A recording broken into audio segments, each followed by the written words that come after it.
बात करेंगे बेटा, जब हम एसी को अप्लाई करते हैं, एसी इन एलसीआर सर्किट, एलसीआर सर्किट के अंदर अप्लाई करते हैं। इसके साथ ही आज अपने इंपीडेंस देखेंगे, पावर और फेजर, ये सब अपने एलसीआर से रिलेटेड आज अपने कवर करने वाले हैं। तो बिना किसी विलंब के आज का वीडियो स्टार्ट करते हैं बेटा। सबसे पहले एलसीआर सर्किट में क्या होता है?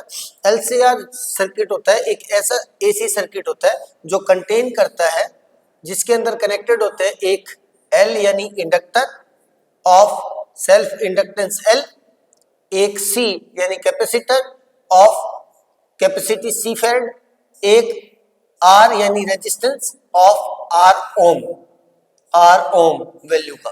डन डन बेटा, ये होता है। अब हमें स्टार्ट करना है सर इसके लिए, जैसे प्रीवियस वीडियो अगर आपने देखे हैं तो उसमें आपको पता होगा कि सर हमें वोल्टेज अप्लाई करनी है, वोल्टेज अप्लाई करने के बाद हमें करंट फाइंड करना है, पावर फाइंड करनी है, और क्या नाम है, फेजर और नॉर्मल डायग्राम। ये इतना सब हम इसलिए कर रहे हैं ताकि हम एलसीआर सर्किट को यूज कर पाए इन डोमेस्टिक कोई भी या फिर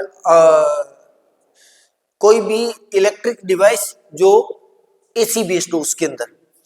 डन बेटा, तो सबसे पहले कंसीडर करते हैं, ये सब लिख लेंगे, उसके बाद में अपने करेंगे वी अप्लाइंग। ये वोल्टेज जो हमारे पास थी वो V equal to sir V naught sine omega t थी सर। ओके सर, अब अपने by applying loop law, by applying Kirchhoff's loop law, या फिर लूप लो सीधा लिख सकते हैं। लूप लो क्या होगा बेटा?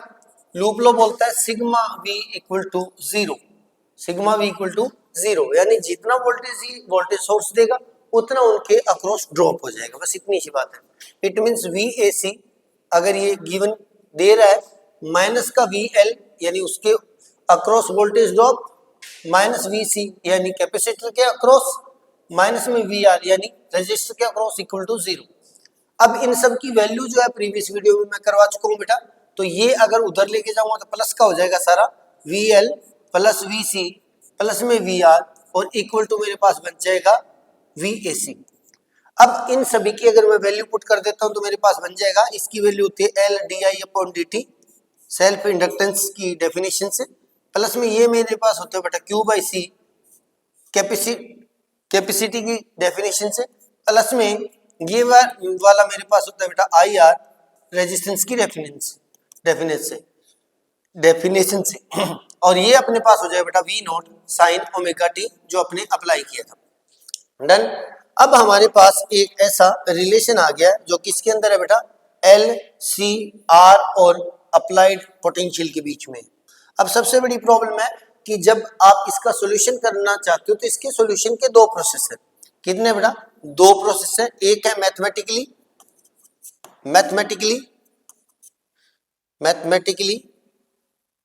मैथमेटिकली के अंदर भी कौन सा है बेटा? हम ये एक डिफरेंशियल इक्वेशन बन रही है उसको सॉल्व करना पड़ेगा, बिकॉज अपने को आई फाइंड करना है। डिफरेंशियल इक्वेशन बन रही है बेटा di/dt, लेकिन इसके अंदर बहुत सारे कंपोनेंट्स है, L है, Q है, C है, I है, तो ये डिफरेंशियल इक्वेशन को सॉल्व करना पड़ेगा। ये एक लॉन्ग प्रोसेस है। क्या है बेटा? लॉन्ग प्रोसेस है। कौन सा? डिफरेंशियल इक्वेशन DE लिख देता हूं। तो इसका एक शॉर्ट प्रोसेस जो है उसमें आप इसको सॉल्व करते हो बाई फेजर डायग्राम। बस हम वो ही करने वाले हैं, फेजर डायग्राम। अब हमें नहीं पता कि इसका सॉल्यूशन क्या है, तो हम सबसे पहले लेट कर लेते हैं इसका सॉल्यूशन। मान लेते हैं बेटा इसका सॉल्यूशन है कुछ, जो सॉल्यूशन है, सॉल्यूशन का मतलब इससे जो आई की वैल्यू निकल के आएगी वो। देन सपोज कर लेता हूं let solution of this equation, let solution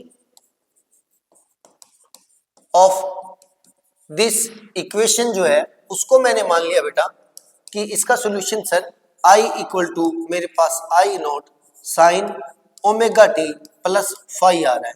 अब फाई का क्या है बेटा? फाई फेज डिफरेंस है। इट मींस वोल्टेज हमने अप्लाई किया था sir V equal to V naught sine omega t, जबकि मुझे करंट मिल रहा है लेट करके E, मतलब जो करंट है वो फाई फेज डिफरेंस शो कर रहा है। अब ये फाई जो है पॉजिटिव भी हो सकता है, ये फाई नेगेटिव भी हो सकता है। ये कब हो सकता है बेटा? अब हमें ये पता है कि डायग्राम के अकॉर्डिंग अपने एल, सी और आर तीनों को कनेक्ट किया है। अब आपको प्रीवियस तीनों वीडियो अगर आपने देखे हो तो बहुत इजी हो जाएगा आपके लिए। आर जो है वो फेज में कोई चेंज नहीं करता, करंट और वोल्टेज को सेम फेज में रखता है। एल जो है वो उसके अंदर जो करंट है वो क्या करता है बेटा, लैग करता है। और सी है उसके अंदर करंट क्या है, लीड करता है। डन बेटा। अब सी के अंदर करंट लीड करता है, इसके अंदर लैग करता है π/2 से। तो अब अपने डायग्राम बनाते हैं, पहले इन तीनों के डायग्राम बनाते हैं, उसके बाद में अपने इसको यूज करेंगे। कौन सा, फेजर डायग्राम बनाते हैं सर। तो इसका सबसे पहले फेजर डायग्राम बनाते हैं। तो मैं अलग अलग कलर से बना रहा हूं। सपोज करते हैं ये वाला मेरे पास बेस था, ये वाला जो मेरे पास बन रहा है बेटा वो बन गया सर वी आर का। किसका बन गया, वी आर का। ठीक है, कैपेसिटर जो है मेरे पास वो बना देता हूं ये बेटा, ये वी सी यानी वोल्टेज ड्रॉप अक्रॉस सी। ये वाला जो मेरे पास है वी एल बन जाएगा। क्यों बन जाएगा सर, क्यों बन जाएगा, ये इसलिए बन जाएगा सर, ये π/2 क्या कर रहा है, लैग कर रहा है इसके अंदर, और ये लीड कर रहा है। अब इन तीनों के अंदर निकालना चाहे, अब देखो बेटा इन दोनों के बीच में जो एंगल है, इसमें C और L के बीच में जो एंगल है वो 180 हो जाएगा, बिकॉज वो π/2 लीड कर रहा था, ये π/2 लैग कर रहा है, तो ये 180 हो जाएगा। डन। और ये जो है ये करंट के साथ सेम फेज के अंदर वोल्टेज के साथ, इसके अंदर अगर मैं करंट अप्लाई करूं तो करंट मेरे पास ये आएगा सर I, कौन सा, IR। डन बेटा। तो ये मेरे पास बन जाएगा बेटा ओमेगा टी बन जाएगा। क्या बन जाएगा, ओमेगा टी बन जाएगा। अब अगर इन तीनों को मैं ऐड कर दूं तो मेरे पास नेट पोटेंशियल आना चाहिए। क्यों, क्योंकि सर नेट पोटेंशियल जो है ये रहा, जो हमारे पास VAC जो होगा, VAC जो होगा वो इक्वल होगा बेटा voltage drop across L plus में voltage drop across C plus में वोल्टेज ड्रॉप अक्रॉस R। ये हमारे पास आएगा अगर तीनों को ऐड कर दो। लेकिन तीनों को ऐड करते टाइम क्योंकि हम बात करें फेजर की, देन फेजर के अंदर क्या है बेटा, ये है रोटेशनल वेक्टर है। क्या बेटा, सब रोटेशनल वेक्टर्स है। क्या बेटा, रोटेशनल वेक्टर्स है। अब रोटेशनल वेक्टर्स है तो क्या प्रॉब्लम आएगी, रोटेशनल वेक्टर के केस में क्या होगा बेटा, ये वेक्टर और ये वेक्टर दोनों एक दूसरे के जस्ट ऑपोजिट है। क्या है, जस्ट ऑपोजिट है। तो इन दोनों का जो रिजल्टेंट आएगा वो यहाँ कहीं भी आएगा, कुछ इसमें से कैंसिल आउट हो जाएगा, रिजल्टेंट ये वाला कुछ हो जाएगा, जो आएगा हमारे पास बेटा VC माइनस VL, ये मेरे पास आ जाएगा VC माइनस VL आ जाएगा, क्योंकि इतना जो इसका मैग्नीट्यूड है वो इतने मैग्नीट्यूड को कैंसिल आउट कर देगा। अब अगर मैं VC माइनस VL और IR को अगर मैं क्या कर दूं बेटा, क्या कर दूं, अगर IR को सॉरी VR को और VC माइनस VL को ऐड करना चाहूं तो मेरे पास ये बन जाएगा सर, ये लो इसके पैरेलल ऐसे लाइन खींचेंगे, ये लो। डन बेटा। और ये हमारे पास VC माइनस VL है, ये मेरे पास VR है। तो इन दोनों को ऐड करने के लिए अपने 11th क्लास से पैरेललोग्राम लॉ लगाएंगे। पैरेललोग्राम लॉ से इन दोनों का रिजल्टेंट यहाँ कहीं आने वाला है। कहां पर बेटा, डन बेटा। और सपोज करते हैं कि अब नेट वोल्टेज VC को शो करेगा, इसका मतलब वो जो करेगा वो फाई एंगल से लीड कर जाएगा। क्या कर जाएगा, फाई एंगल, मतलब फाई चेंज आएगा, फाई डिफरेंस होगा, फाई फेज डिफरेंस होगा, जिसकी वजह से ये आगे भी हो सकता है और पीछे भी हो सकता है। अब ये पीछे किस केस में होगा, जब ये बड़ा हो जाएगा और वो छोटा हो जाएगा साइज के अंदर। डन। ये वाला जो पैरेललोग्राम बन रहा है वो इस साइड में बनेगा, तो ये वाला जो है वो ओरिजिनल से थोड़ा पीछे आएगा। डन बेटा। इस केस के अंदर अपने लेके चले हैं कि VC VL से ग्रेटर है, VC जो है VL से क्या है बेटा, ज्यादा है। डन बेटा। अब अपने क्या करना है, अब अगर इसके लिए पीक वोल्टेज की वैल्यू लगा दूं, देन ये VAC पीक कब होगा, VAC तभी पीक होगा जब ये दोनों भी पीक हो। दोबारा फिर से देखो, अगर इसका पीक वैल्यू अप्लाई करूं, इसकी पीक वैल्यू अप्लाई करूं, इसकी पीक वैल्यू अप्लाई करूं, तो ये जो अपने पास रिजल्टेंट आ रहा है वो भी पीक आएगा। डन बेटा। क्योंकि इनकी कैलकुलेशन करने अपने, तो पीक के लिए जब अपने अप्लाई करेंगे तो इसी केस में यहां पे कर देता हूं, तो पीक अप्लाई करूंगा तो मेरे पास क्या आ जाएगा सर, जो पीक वोल्टेज होगी वो इक्वल आ जाएगी पीक वोल्टेज का square.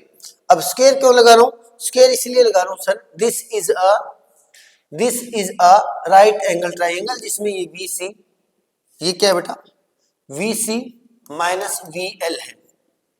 This is perpendicular and this is base, and this जो रिजल्टेंट आ रहा है दिस इज हाइपोटेन्यूस। देन ये मेरे पास आ जाएगा सर VAC का स्क्वायर इक्वल टू परपेंडिकुलर का स्क्वायर प्लस बेस का स्क्वायर। बेस का स्क्वायर पहले लिख देता हूं, VR स्क्वायर प्लस में मेरे पास आ जाएगा सर VC माइनस VL का स्क्वायर। डन बेटा।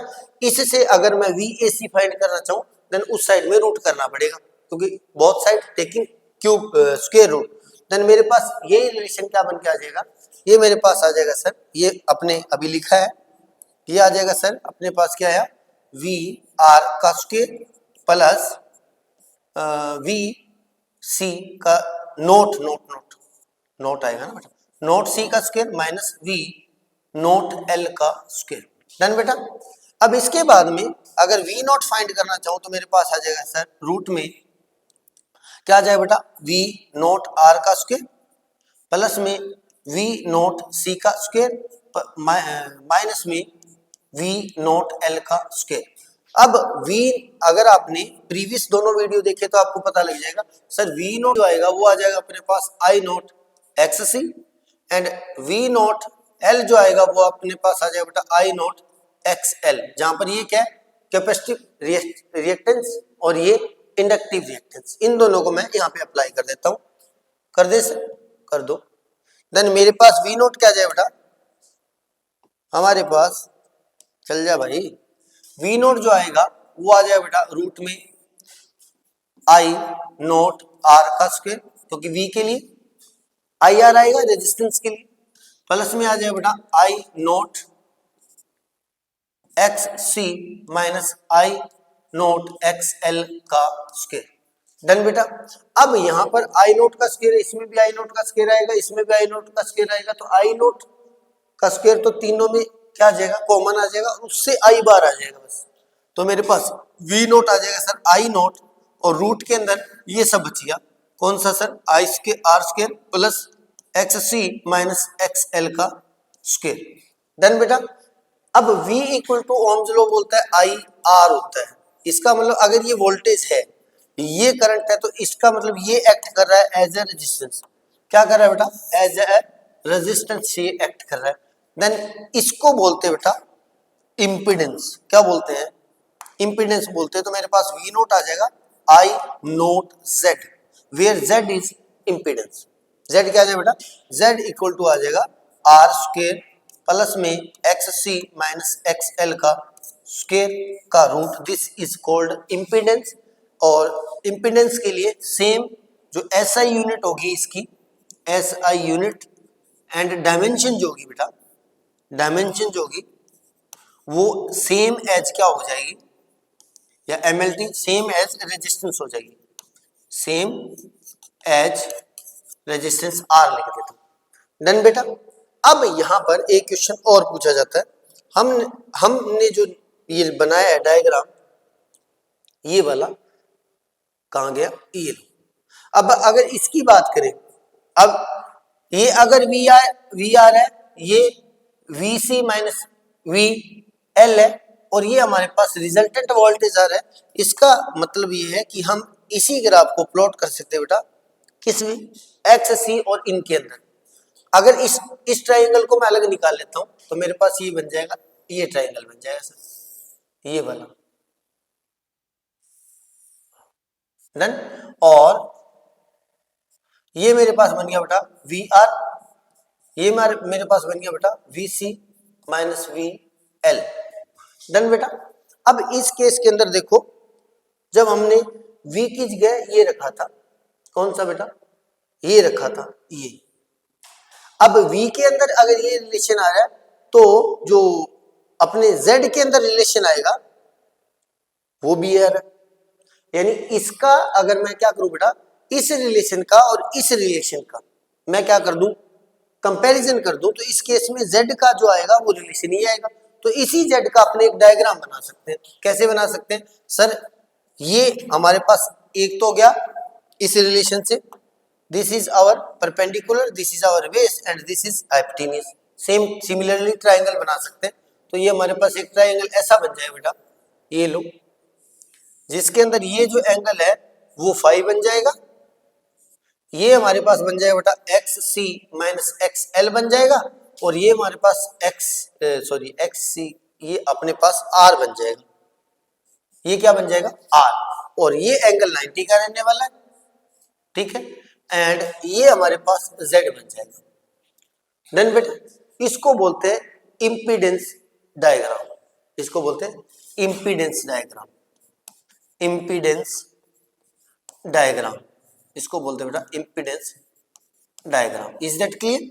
अब मुझे अगर फेज चाहिए, फेज डिफरेंस चाहिए, इसका मतलब मुझे फाई चाहिए, और अगर मुझे फाई चाहिए तो मुझे फाई का रिलेशन बनाना पड़ेगा। फाई का रिलेशन क्या होता है बेटा, perpendicular upon base equal to होता है tan फाई। क्या होता है tan फाई। तो इसी को मैं यूज करके यहाँ पर बना लेता हूँ रिलेशन इन दोनों के बीच में।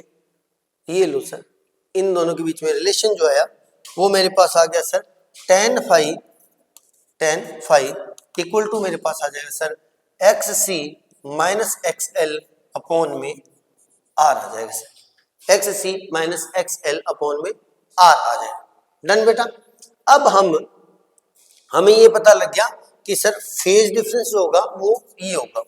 और एक चीज और समझने वाली बात हमें क्या पता लगी कि सर इससे अगर इस रिलेशन से बात करें तो यहां से हमारे पास तीन कंडीशंस बन सकती है। कितनी बन सकती है? तीन कंडीशन बन सकती है, क्योंकि v जो है वो v आ रहा है बेटा i naught z। Done. v की जो वैल्यू है, v की वैल्यू को ये सब क्या कर रहे हैं, चेंज कर रहे हैं। ये सब क्या कर रहे हैं बेटा, चेंज कर रहे हैं।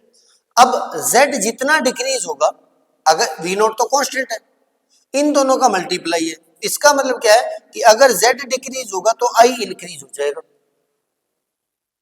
मतलब करंट की वैल्यू इंक्रीज हो जाएगी, और अगर z इंक्रीज होगा तो i डिक्रीज हो जाएगा। इन तीनों केसों के हिसाब से हमारे पास पहले z देखते हैं। अगर z डिक्रीज होगा उस केस के अंदर i नोट क्या होगा, इंक्रीज होगा। ये रिलेशन हमें पता लग गया बेटा।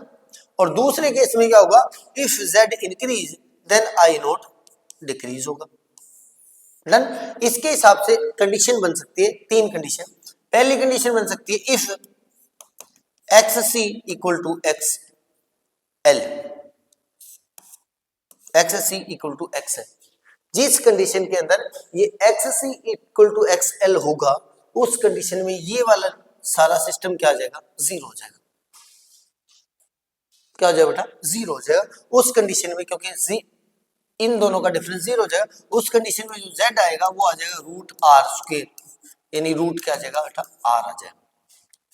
और इसके ऑपोजिट अगर कोई भी दो केस और बनते हैं, एक तो केस हमारे पास बनता है when X C greater than XL, और एक बन रहा है बेटा X C less than XL. दोनों ही कंडीशन के अंदर अगर बात करें X C greater than XL आएगा तो यहाँ पर कुछ छोटा सा इन दोनों का डिफरेंस आएगा, डेल्टा एक्स मान लेता हूँ, डेल्टा एक्स मान लेते हैं। उस केस के अंदर भी जो क्या है बेटा R square plus delta X square आएगा, तो z इंक्रीज हो जाएगा, तो उस केस के अंदर भी करंट क्या होगा, डिक्रीज होगा। और दूसरे केस में अगर X C less than XL है तो इन दोनों का जो डिफरेंस आएगा वो नेगेटिव के अंदर आएगा, छोटा सा डेल्टा एक्स आएगा, मतलब डेल्टा एक्स आएगा लेकिन वो माइनस में आएगा। जब ये माइनस में आएगा तो भी उसका होल स्क्वायर करते ये पॉजिटिव हो जाएगा, यानी इन दोनों केसेस के अंदर भी z की वैल्यू क्या होगी, इंक्रीज होगी, तो करंट क्या हो जाएगा, डिक्रीज हो जाएगा। करंट क्या हो जाएगा बेटा, डिक्रीज होगा। इसका मतलब जो करंट है वो इस पर डिपेंड करेगा, किस पर, z पर या इंपीडेंस पर डिपेंड करने वाला है। करंट किस पे डिपेंड करेगा, एक सेकंड में कैमरा चेक कर लेता हूं, किस पे डिपेंड करने वाला है बेटा, ये इन दोनों तीनों पर डिपेंड करने वाला है, z पर। और अब इसके हिसाब से जो बिहेवियर बनेगा उसको आपने आगे स्टडी कर सकते हैं। कैसे, तीनों को देखते हैं। सर हमारे पास तीन केस हो गए, इसका मतलब है अब हमारे पास तीनों केसेस की बात करें तो हमारे पास एक आर था, जिसको फेज से कोई मतलब नहीं है, वो सेम फेज में रखता है। किसको बेटा? करंट एंड पोटेंशियल को। दूसरा हमारे पास एक सी था जो क्या करता है बेटा? पाई बाई 2 लीड करवाता है। किसको बेटा? करंट को। किसको बेटा? करंट को। और तीसरा हमारे पास क्या था? एल, जो पाई बाई 2 क्या करवाता है? लैग। किसको बेटा? करंट को। किससे? वोल्टेज से। डन बेटा। अब अगर तीनों केसेस की बात करें तो एक केस तो हमारे पास ये बन गया सर, ये वाला, when X C equal to X L, उस कंडीशन में z क्या आएगा बेटा? z आ जाएगा रूट आर स्क्वेयर प्लस में 0, सारा हो गया। z इक्वल टू आर आ जाएगा, यानी वही एल सी आर सर्किट जिसके अंदर एल सी एंड आर तीनों कनेक्टेड है, फिर भी वो एक्ट करेगा as a purely resistive circuit, क्योंकि एक्स सी और एक्स एल एक दूसरे को ऑपोजिट और इक्वल होने की वजह से कैंसिल आउट कर रहे हैं। देन उस कंडीशन में यही जो L C R become purely resistive circuit बन जाएगा बेटा, रेजिस्टिव सर्किट बन जाएगा। डन बेटा। दूसरा केस हो सकता है कि if X C greater than X L, अब अगर एक्स सी की वैल्यू एक्स एल से ग्रेटर है, इट मींस कैपेसिटर जो है, अब यहाँ पे ऐसे समझो बेटा कि एक सर्किट के अंदर करंट वोल्टेज आ रहे हैं। अब करंट के साथ तीन बंदे हैं, एक रेजिस्टर है, एक कैपेसिटर है और एक इंडक्टर है। रेजिस्टर बोलता है कि तू अपनी मर्जी से जा सेम फेज के अंदर वोल्टेज के साथ, रेजिस्टर कोई प्रॉब्लम नहीं करता। कैपेसिटर चाहता है कि वो करंट आगे जाए, लीड करे, ठीक है, और इंडक्टर चाहता है कि वो करंट पीछे जाए, पाई बाई टू क्या करे? लैग करे। अब इसका मतलब रेजिस्टर अपनी मस्ती में बैठा है, इंडक्टर और कैपेसिटर के बीच में लड़ाई हो रही है, दोनों के बीच में लड़ाई हो रही है।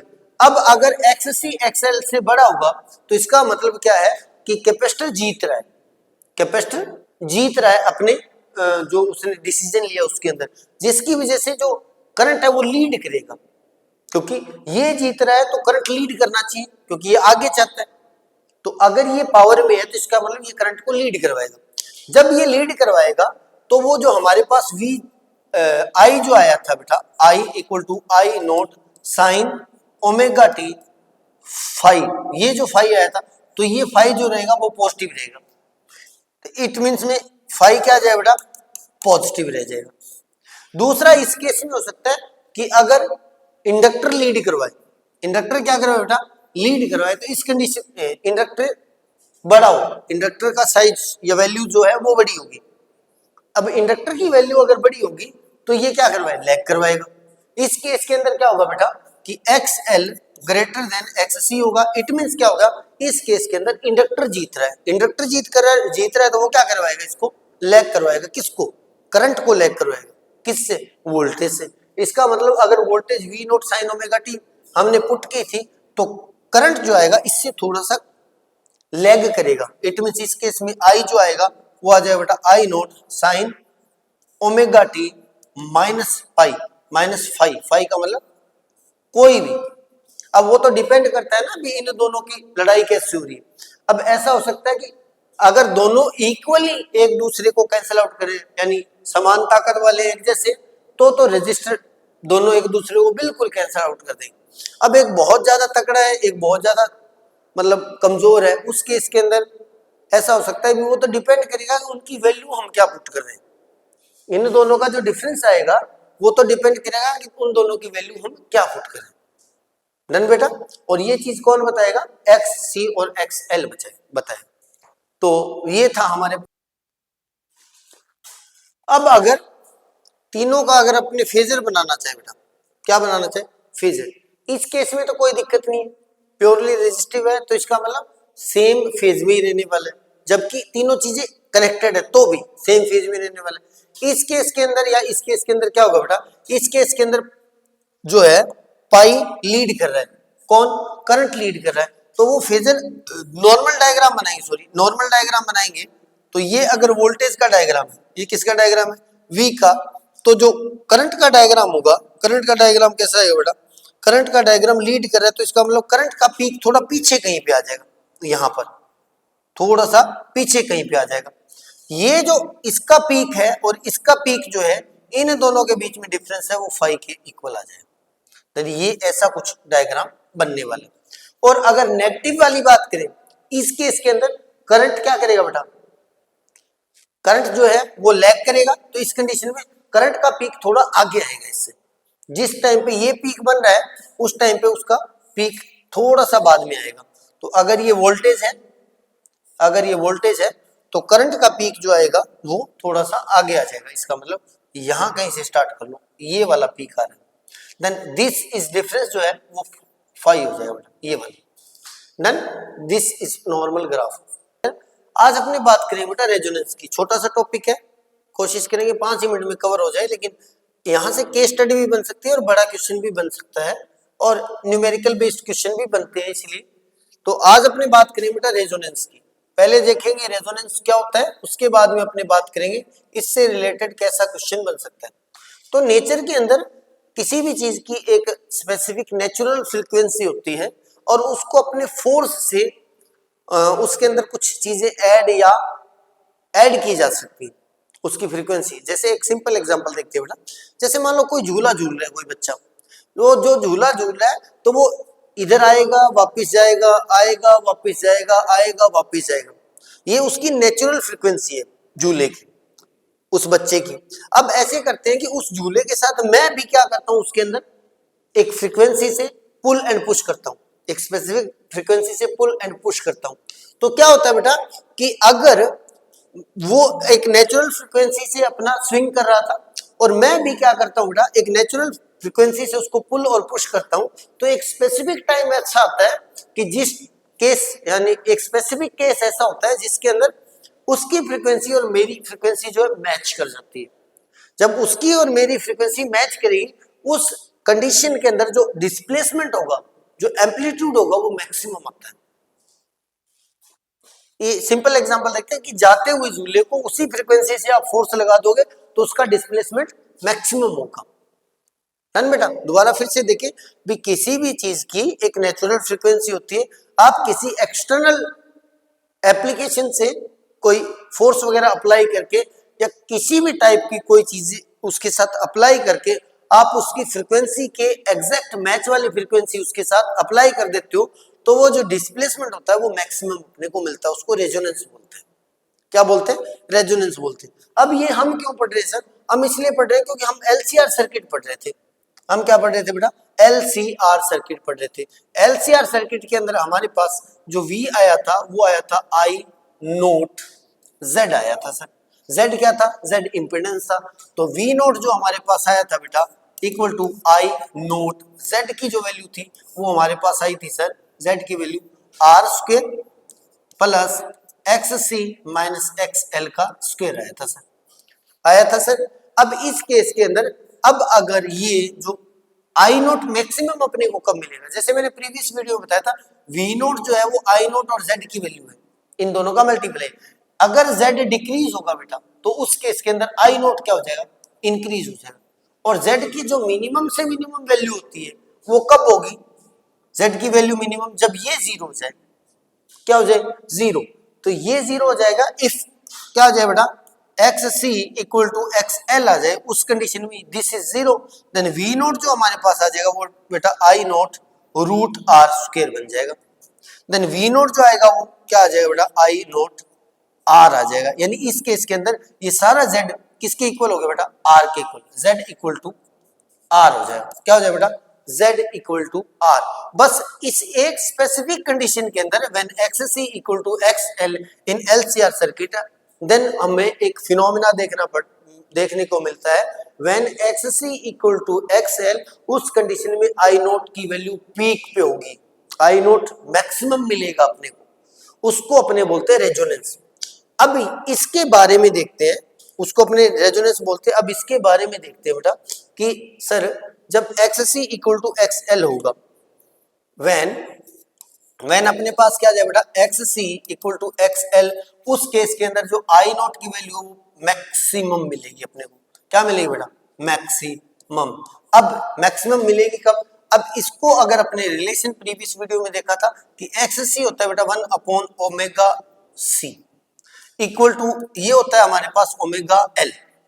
क्या होता है? ओमेगा एल, एच सी और एक्स एल की वैल्यू। अब अगर ये पीक मिल रहा है तो इसको आप ओमेगा नोट से क्या कर सकते हो? डिनोट कर सकते हो। क्या कर सकते हो बेटा? ओमेगा नोट से। देन अगर हमारे पास ओमेगा नोट की वैल्यू निकालना चाहे तो एल को यहां ले आता हूं, ओमेगा नोट को उधर ले जाता हूं, तो मेरे पास बन जाए बेटा ओमेगा नोट का square equal to 1 upon L C. तो ओमेगा नोट की वैल्यू हमारे पास क्या है बेटा? 1 अपॉन रूट एल सी। क्या जाए बेटा? 1 upon root L C. Done बेटा। This is value of angular frequency. This is value of angular frequency. और एंगुलर फ्रीक्वेंसी और नॉर्मल फ्रीक्वेंसी में भी एक रिलेशन होता है कि ओमेगा इक्वल टू होता है बेटा 2 पाई न्यू। न्यू की जगह एफ लिख सकता हूं। न्यू के मतलब नॉर्मल फ्रीक्वेंसी, एफ लिख लो चाहे, या न्यू लिखना है तो इसको 2 पाई न्यू लिख सकते हैं। तो इसको भी आप इसके साथ इक्वेट कर सकते हो। किसके साथ? इसके साथ इक्वेट कर सकते हो। Upon 1 upon 2 pi root L C बन जाएगा बेटा। ये सब अपने अप्लाई कर सकते हैं। नॉर्मल फ्रीक्वेंसी से भी रिलेशन क्वेश्चन बन सकता है, इससे भी बन सकता है। अब इसके बाद में एक क्वेश्चन और बन सकता है बेटा कि अगर अपने आई और जेड में ग्राफ प्लॉट करें। किसमें ग्राफ प्लॉट करें? किस केस के अंदर? सर हमारे पास एक केस आएगा X C equal to X L. उस केस के लिए ग्राफ दिया बेटा किसके बीच बिटवीन, ये करंट ये तो डिनोट कर रहा है बेटा आई नोट को, और ये डिनोट कर रहा है बेटा ओमेगा को। ये डिनोट किसको कर रहा है? एंगुलर फ्रीक्वेंसी को। तो इसका जो ग्राफ आएगा वो लगभग कुछ ऐसा सा करके बेटा ऐसे आता है। ठीक है। और ये जो वैल्यू होती है किसकी, ये वाली सर जो वैल्यू होती है, ये पीक जो हमारे पास आएगा ओमेगा नोट आ जाएगा। और इस ओमेगा नोट को अपने बोलते हैं रेजोनेंस फ्रीक्वेंसी। ये मैं वर्ड यूज करना भूल गया था पहले। इसको बोलते हैं बेटा रेजोनेंस फ्रीक्वेंसी। इसको क्या बोलते हैं? इसको बोलते हैं रेजोनेंस फ्रीक्वेंसी। चल जा भाई। ये this is known as resonance frequency. Omega naught की वैल्यू यानी frequency corresponding to resonance is known as resonance frequency. और ये वाला ग्राफ भी आप नोट कर लेना बेटा। अलग अलग रजिस्टर के लिए अलग अलग आ सकता है। ऐसा एक न्यूमेरिकल आपकी बुक के अंदर दिया है जिसमें 2 रजिस्टर अलग अलग लगाए हुए हैं, लेकिन दोनों ही केस के अंदर ध्यान रखो बेटा, दोनों ही केस के अंदर एक्स सी एक्स एल की इक्वल है। यानी एक्स सी जो है वो इक्वल है एक्स एल के। आर अलग अलग लिए गए हैं। एक में 200 ओम लिया होगा शायद, और एक में 100 ओम लिया होगा। तो दोनों केसेस के अंदर करंट जो है अलग अलग आएगा। तो ऐसा एक ग्राफ आपकी बुक के अंदर प्लॉट किया गया है। ये उस केस के अंदर ओमेगा नोट, इस केस के अंदर ये आ जाएगा ओमेगा नोट, उस केस के अंदर वो ओमेगा नोट आ जाएगा, और ये वाला हमारे पास ओमेगा को डिनोट करता है। ये क्वेश्चन आपकी बुक में दिया गया। डन बेटा। अब हमने क्या देखा? हमने सर देखा कि सबसे पहले रेजोनेंस क्या होता है? नेचुरल फ्रीक्वेंसी के साथ मैच कर जाना, उसको रेजोनेंस बोलते हैं। उस कंडीशन में जो डिस्प्लेसमेंट है वो मैक्सिमम मिलता है। ऐसे ही इस कंडीशन में अपने पास डिस्प्लेसमेंट तो नहीं है, हमारे पास क्या है बेटा? डिस्प्लेसमेंट तो नहीं है, हमारे पास क्या? करंट मैक्सिमम मिलेगा। अब किस कंडीशन में होगा? अब एलसीआर के केस के अंदर हम एक तो एलसीआर के केस के अंदर अब वी नोट की वैल्यू लगा चुके हैं, इंपीडेंस की वैल्यू लगा चुके हैं। इंपीडेंस इस पर डिपेंड करता है। यहाँ पर एक स्पेसिफिक वैल्यू आएगी जब एक्ससी एक्सएल के इक्वल हो जाएगा, उस कंडीशन में ये जो है बेटा वो क्या हो जाएगा? एक्ससी एक्सएल के इक्वल हो जाएगा। उस कंडीशन में इन दोनों की वैल्यू को पुट करेंगे, ओमेगा नोट आएगा जिसका नाम रेजोनेंस फ्रीक्वेंसी बोलते हैं। इसके कोरस्पॉन्डिंग नॉर्मल फ्रीक्वेंसी इस रिलेशन से आ जाएगी। और इसके बाद में ये हमारे पास एक ग्राफ आने वाला है बिटवीन करंट एंड ओमेगा। और 2 इंपॉर्टेंट पॉइंट्स हैं, मतलब रेजोनेंस जो आप पढ़ रहे हो सर, इसका यूज कहां पर है? तो इसका यूज होता है बेटा रेडियो ट्यूनिंग में होता है। किसमें? रेडियो ट्यूनिंग में। अगर आपने रेडियो ट्यूनिंग में अगर आपने कोई रेडियो देखा हो, नहीं देखा होगा तो आपने किसी मूवी में देखा होगा। रेडियो ट्यूनिंग में क्या होता है बेटा? वो ऐसे रेडियो घुमाते थे, उसका मतलब एक नॉब होता है, उसको घुमाते थे, नॉब घुमाते घुमाते एक स्पेसिफिक चैनल चल जाता था। जैसे पुराने टाइम में रेडियो चलते थे तो वो नॉब घुमाते घुमाते समय टाइम एक स्पेसिफिक पोजीशन पर या स्पेसिफिक जगह पे वो चैनल चलता था। उससे आगे पीछे करोगे तो वो चैनल नहीं चलेगा। इसकी वजह से रेडियो के अंदर अलग अलग एफएम चैनल अलग अलग चलते थे, अलग अलग चैनल चलते थे, और उसको घुमाने से किसी स्पेसिफिक पॉइंट पर कोई स्पेसिफिक चैनल ही चलता था और उस कंडीशन में अपने इसको यूज करते थे। अब वो होता कैसे था, उस कंडीशन में जो रेडियो था हमारे पास बेटा LCR, उसके अंदर एक सर्किट होता था रेडियो के अंदर, और उस LCR के अंदर भी L और R तो फिक्स थे, C जो है C वेरी कर सकते थे। C बेसिकली क्या होता है, C हमारे पास प्लेट मतलब पैरेलल प्लेट कैपेसिटर होता था उसके अंदर, और अगर हम क्या करते हैं, इसकी जो कैपेसिटी होती है वो होती है C equal to epsilon naught A upon D, ये हमारे पास इसकी कैपेसिटी का फॉर्मूला था। तो हम अगर इन दोनों के बीच की डिस्टेंस को वेरी करवा दें, इन दोनों के बीच की डिस्टेंस को क्या करवा दें, वेरी करवा दें, तो उस कंडीशन में C चेंज होती रहेगी। तो वो नॉब से क्या करते हैं, इन दोनों की डिस्टेंस को वेरी करते थे, जिसकी वजह से इनके बीच में डिस्टेंस डिक्रीज या इंक्रीज होती थी, तो C चेंज होता था। C चेंज होता था तो उस कंडीशन में XC चेंज होता था, क्योंकि C क्या था बेटा 1 अपॉन ओमेगा C है। देन उस कंडीशन में अगर C चेंज होगा तो उस कंडीशन में XC चेंज होगा, और XC चेंज करते करते एक स्पेसिफिक कंडीशन आता थी जहां पर XC इक्वल टू XL होता था, और उस कंडीशन में वो नेचुरल फ्रीक्वेंसी के साथ मैच कर जाएगा, और उस कंडीशन में जो रेडियो है उसके अंदर वो स्पेसिफिक चैनल चलने वाला है। ये ध्यान रखना बेटा, this is application of resonance. इसके साथ ही एक चीज और आपको नोट करनी है बेटा कि रेजोनेंस फिनोमिना के अंदर हमने LCR के अंदर रेजोनेंस फिनोमिना देखा, LCR के अंदर हमने क्या देखा बेटा, रेजोनेंस फिनोमिना देखा। अब यहां पर ध्यान रखने वाली बात है कि रेजोनेंस फिनोमिना सिर्फ तभी हुआ था when XC equal to XL। अब XC होने के लिए हमारे पास C होना नेसेसरी है, XL की वैल्यू के लिए हमारे पास L नेसेसरी है। अगर किसी सर्किट के अंदर हमारे पास C और L एक साथ नहीं है, बोथ एक साथ नहीं है बेटा, तो उस कंडीशन के अंदर रेजोनेंस नहीं होगा, उस कंडीशन के अंदर रेजोनेंस नहीं होगा। इट मींस इफ RL की बात करें या फिर LR की बात करें, सॉरी उल्टा कर दिया, RL की बात करें या RC की बात करें, यानी ऐसा कोई सर्किट है, LCR सर्किट है, ऐसा कोई सर्किट है AC सर्किट जिसके अंदर अकेला R और अकेला L ऐड किया गया, और या फिर दूसरी कंडीशन ये है कि ऐसा कोई सर्किट है जिसमें R और C ऐड किया गया। दोनों ही केसेस के अंदर XC अपने को नहीं, एक केस के अंदर तो हमें XC नहीं मिलने वाला और दूसरे केस के अंदर हमें XL नहीं मिलने वाला। तो अगर इसमें XC नहीं है, इसमें XL नहीं है, तो XC XL के इक्वल नहीं हो सकता, और XC XL के इक्वल नहीं हो सकता तो रेजोनेंस नहीं हो सकता, रेजोनेंस नहीं हो सकता तो ट्यूनिंग नहीं हो सकती, ट्यूनिंग नहीं हो सकती तो रेजोनेंस फ्रीक्वेंसी नहीं आ सकती, रेजोनेंस फ्रीक्वेंसी नहीं आ सकती तो नॉर्मल फ्रीक्वेंसी नहीं आ सकती, और नॉर्मल फ्रीक्वेंसी नहीं आ सकती तो पीक वैल्यू ऑफ करंट नहीं आ सकती, मैक्सिमम वैल्यू हमें नहीं मिलेगी। देन ये था, आज अपने पावर फैक्टर को पढ़ेंगे या फिर power dissipation in LCR circuit पढ़ने वाले बेटा। और अब अपने स्टार्ट करते हैं, छोटा सा वीडियो रहने वाला है। सबसे पहले अपने अगर बात करें बेटा LCR सर्किट की, तो LCR सर्किट के लिए कुछ चीजें आपने प्रीवियस वीडियो में देखी होगी। LCR सर्किट के अंदर कंटेन करते हैं हम L, C एंड R। वहां से एक रिलेशन अपने को मिला था सर, मिला था क्या सर, I नोट जो होता है, V नोट जो होता है वो इक्वल होता है सर I नोट Z के, और Z हमारे पास क्या था, इम्पिडेंस था, क्या था, इम्पिडेंस। Z की वैल्यू भी हमारे पास क्या थी, Z equal to root R square plus XC minus XL का स्क्वायर था सर। यहां से एक रिलेशन और अपने देखा था बेटा कि tan फाई जो आएगा वो इक्वल आएगा XC माइनस XL अपॉन में R के। देन फाई की जो वैल्यू आएगी वो आएगी बेटा XC माइनस XL अपॉन में R, और इसके साथ tan इनवर्स आएगा, फाई इक्वल टू आ जाएगा tan इनवर्स ये वाला। अब अपने अगर पावर की बात करें तो प्रीवियस वीडियो अगर आपने देखे तो बहुत ही सा ये कंसेप्ट है पावर वाला, अगर आपने प्रीवियस वीडियो देखे तो पावर अपने निकालते हैं बेटा, तो पावर हमारे पास दो होती है, एक होती है इंस्टेंटेनियस पावर और एक आती है हमारे पास एवरेज पावर। जब इंस्टेंटेनियस पावर की बात करते हैं तो P इक्वल टू आता है VI।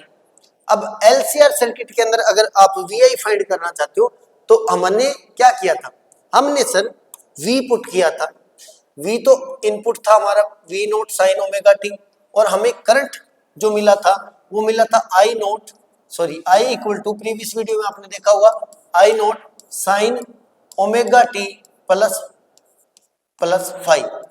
अब अगर इन दोनों का मल्टीप्लाई कर दूं तो मेरे पास पावर आ जाएगी। देन पावर मेरे पास आ जाएगी बेटा V naught I naught sine omega t, and इन दोनों का मल्टीप्लाई कर दिया मैंने साइन ओमेगा टी प्लस 5। अब मैथ के अंदर एक फॉर्मूला आता है बेटा साइन ए, अलग कलर से लिख देते हैं sir, sine A two sine A sine B जो होता है बेटा वो इक्वल हो जाता है किसके, कोस ए माइनस बी माइनस कोस ए प्लस बी के। डन। इसमें अगर मैं ये वैल्यू पुट कर देता हूं, ये मेरे पास ए की वैल्यू है, ये मेरे पास बी की वैल्यू है, इसमें अगर मैं वैल्यू पुट कर देता हूं तो 2 डिवाइड में जाएगा, तो ये हमारे पास p जो है वो बन जाएगा सर p इक्वल टू बन जाएगा बेटा वी नॉट आई नॉट, जो 2 डिवाइड में जाएगा वो 2 यहाँ पे आ जाएगा, और ये बन जाएगा बेटा, इसको अगर ब्रैकेट में लिखना चाहूं तो कोस ए माइनस बी, यानी कोस ए की जगह मेरे पास ओमेगा टी है माइनस बी की जगह ये हमारे पास ओमेगा टी प्लस 5 है, ठीक है, और माइनस कोस ए प्लस बी यानी ओमेगा टी प्लस में ओमेगा टी प्लस 5 बन जाएगा बेटा। डन। अब इसको आगे करते हैं V naught I naught by 2 बन जाएगा, और ये माइनस से माइनस कैंसिल हो जाएगा, माइनस 5 आएगा, और कोस माइनस 5 को आप लिख सकते हो बेटा कोस 5 सीधा लिख सकते हैं, क्योंकि कोस माइनस 5 कोस माइनस थीटा को कोस थीटा लिख सकते हैं, और ये मेरे पास बन जाएगा बेटा माइनस, ये वाली वैल्यू अगर करेंगे इनको ऐड तो माइनस बन गया बेटा कोस 2 ओमेगा टी बन गया एंड प्लस में 5। Then this is the instantaneous power, this is instantaneous power of LCR circuit. अब अगर अपने एवरेज फाइंड करना चाहते हैं, क्या फाइंड करना चाहते हैं बेटा, एवरेज फाइंड करना चाहते हैं, तो इसका एवरेज निकालेंगे। तो एवरेज के लिए हमारे पास P आ जाएगा, ठीक है, P आ जाएगा एवरेज इक्वल टू, इसको अंदर मल्टीप्लाई करूंगा तो मेरे पास बन जाएगा बेटा V naught I naught cos 5 by 2, और इसको इसके साथ मल्टीप्लाई करूंगा तो माइनस का V naught I naught by 2 cos 2 omega t plus 5। Done बेटा। अब यहाँ पे एवरेज निकालते टाइम इसका तो एवरेज आएगा नहीं क्योंकि ये कांस्टेंट है, 5 कांस्टेंट है, फेज तो कांस्टेंट हो गया। अब फेज कांस्टेंट हो गया तो जिसकी वजह से, अब फेज कांस्टेंट हो गया तो जिसकी वजह से ये वाला मैटर तो मेरे पास क्या आ जाएगा बेटा, कांस्टेंट आ जाएगा। इस कंडीशन में देखो बेटा वेरी क्या कर रहा है, वेरीफाई टी कर रहा है विद रिस्पेक्ट टू टाइम, तो इसका मतलब ये कोस वेरी करेगा, ये वाला मैटर वेरी करेगा, तो इसकी तो एवरेज आएगी नहीं, उसकी ये तो कांस्टेंट हो गया, उसकी अगर एवरेज निकालें तो मेरे पास बन जाए बेटा V naught I naught by 2 cos 5 बन गया, एंड माइनस का इसकी एवरेज आएगी बेटा, इसकी V naught I naught by 2, and हमारे पास बन गया कोस 2 ओमेगा टी प्लस में 5। अब मैंने प्रीवियस वीडियो में करवाया भी था आपको कि सर कोस का ग्राफ और साइन का ग्राफ जो होता है उतने ऊपर होता है उतने नीचे होता है, इट मींस ये जो कोस 2 ओमेगा टी प्लस 5 है इसकी एवरेज 0 रहेगी, इसकी एवरेज क्या रहेगी 0। देन ये सारा मैटर अपने पास क्या हो गया बेटा 0 हो गया, तो हमारे पास P क्या आएगी, P बार या P एवरेज आ गई अपने पास, क्या आ गई सर, P जो एवरेज है वो हमारे पास आ गया बेटा P equal to V naught I naught by 2 and cos 5।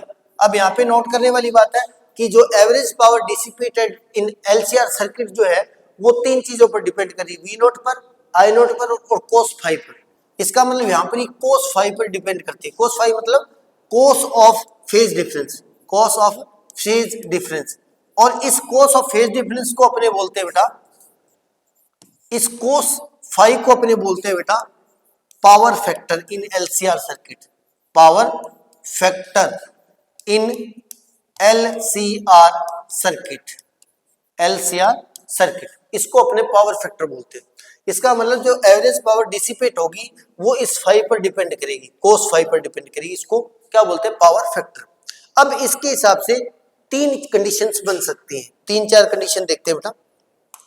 पहला, अगर ये एलसीआर सर्किट प्योरली क्या हो बेटा, एलसीआर सर्किट जो है उसके अंदर ओनली रेजिस्टेंस अप्लाई हो, क्या हो बेटा, रेजिस्टेंस अप्लाई हो, तो उस कंडीशन में क्या होगा बेटा, इसको प्योरली रेजिस्टिव बोल दो, प्योरली रेजिस्टिव। अगर ओनली रेजिस्टेंस अप्लाई हो तो उस केस में आपने देखा था कि सर फाई जो आता है, फाई बिटवीन जो है किसके, पोटेंशियल एंड करंट, आई जो है वो आता है बेटा 0, तो उस कंडीशन में कोस 0 की वैल्यू 1 हो जाएगी। उस कंडीशन में पावर आएगा वो आएगा V note I naught upon में 2 और कोस 0 की वैल्यू होगी बेटा 1, इसको लिख सकते हो V note I note by 2 आ जाएगी। और यहां से भी आपने पहले एक रिलेशन किया था प्रीवियस वीडियो में कि सर VRMS जो होता है वो होता है V naught by root 2, IRMS जो होता है वो होता है सर I नोट बाई 2, तो इसको 2 को अगर मैं मल्टीप्लाई करूं, ये यहीं पे कर देते बेटा, यहां से इसी रिलेशन को, इसी को आगे लिख सकता हूं बेटा, मैं इसको लिख सकता हूं VRMS IRMS and cos phi, because इस 2 को मैं लिख सकता हूं बेटा रूट 2 डिवाइड में और इनटू डिवाइड में रूट 2, तो ऊपर हो गया V note into I note, done. और ये मेरे पास बन गया VRMS और ये मेरे पास बन गया IRMS, ये भी रिलेशन आप बना सकते हो, डन बेटा। उसके बाद में तो ये मेरे पास बन गया बेटा, इसको लिख सकता हूं, ये मेरे पास हो जाएगा VRMS और IRMS आ जाएगा, और कोस की वैल्यू, कोस 0 की वैल्यू 1 होगी इस केस के अंदर। दूसरा केस मेरे पास बन सकता है इफ इन सर्किट जो है ऐड है बेटा ओनली क्या है बेटा, या तो कैपेसिटर है या फिर इंडक्टर है, ओनली C और L, उसके केस के अंदर फाई जो वैल्यू आएगी बेटा, फाई क्या आ जाएगी 0 पाई बाई 2 आ जाएगी, क्योंकि आपको पता ही है कि या तो पाई बाई 2 लैग करेगा या पाई बाई 2 लीड करेगा, प्रीवियस वीडियो में अपने देखा था। तो एवरेज पावर जो आएगी वो आएगी बेटा VRMS IRMS और इनटू कोस पाई बाई 2। इस कंडीशन में क्या होगा, कोस पाई बाई 2 की वैल्यू 0 होगी, तो इट मींस पावर क्या हो जाएगी बेटा, P एवरेज क्या हो जाएगी, P बार इक्वल टू 0। अब इस केस के अंदर करंट तो फ्लो करेगा लेकिन उसके अंदर पावर नहीं होगी, करंट तो फ्लो करेगा लेकिन उसकी एवरेज पावर क्या रहेगी, 0 रहेगी। देन ऐसे करंट को अपने बोलते हैं वॉट लेस करंट, क्या बोलते हैं बेटा, वॉट लेस करंट। बच्चे यहां से क्वेश्चन उलझ जाएंगे क्योंकि बोर्ड वाले यहां से क्वेश्चन बना सकते हैं।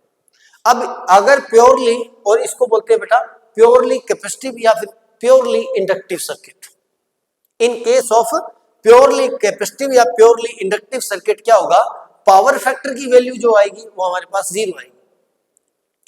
और दूसरा ऐसा क्वेश्चन बन सकता है बेटा प्योरली रेजिस्टिव के लिए पावर फैक्टर की वैल्यू, और पावर फैक्टर की वैल्यू जो है कोस 0 की वैल्यू 1 आएगी, 1 पूछ सकता है कि इसकी वैल्यू क्या होगी, इसकी वैल्यू 1 होगी पावर फैक्टर की वैल्यू। और इसके लिए प्योरली कैपेसिटिव या प्योरली इंडक्टिव के लिए पावर फैक्टर की वैल्यू जो हमारे पास आएगी बेटा वो क्या होगी, वो सर हमारे पास 0 हो जाएगी, क्योंकि पावर फैक्टर ही है कोस पाई बाई 2, देन इसकी वैल्यू क्या हो जाएगी बेटा 0 हो जाएगी। और इसको बोलते हैं अपने पास वॉट लेस करंट, क्या बोलते हैं बेटा, वॉट लेस करंट। और तीसरी कंडीशन हो सकती है एट रेजोनेंस, मान लो एट रेजोनेंस, उस कंडीशन में क्या होगा बेटा, XC इक्वल टू XL होगा, और उस कंडीशन में Z जो आएगा वो अपने पास आ जाएगा root R square equal to root R आ जाएगा, then V naught equal to आएगा I नोट R आ जाएगा। अब करंट अपने पास मैक्सिमम होगा, करंट क्या हो जाएगा उस कंडीशन के अंदर, मैक्सिमम होगा बिकॉज इंपेडेंस मिनिमम है। लेकिन अब अगर अपने फाई देखें तो फाई अपने पास फिर क्या हो जाएगा बेटा, सेम फेज में आ जाएगा, किसके साथ बेटा, वोल्टेज के साथ। तो उस केस के अंदर फाई जो आएगा वो क्या आ जाएगा, 0 आ जाएगा, फाई 0 आ जाएगा। देन हमारे पास P जो आएगी वो आएगी बेटा क्या आ जाएगा, VRMS IRMS एंड कोस 0, कोस 0 की वैल्यू क्या होगी, 1 हो जाएगी, कोस 0 की वैल्यू क्या आ जाएगी बेटा 1, क्योंकि पावर फैक्टर कोस फाई होता है देन ये मेरे पास बन जाएगा बेटा V R M S into आई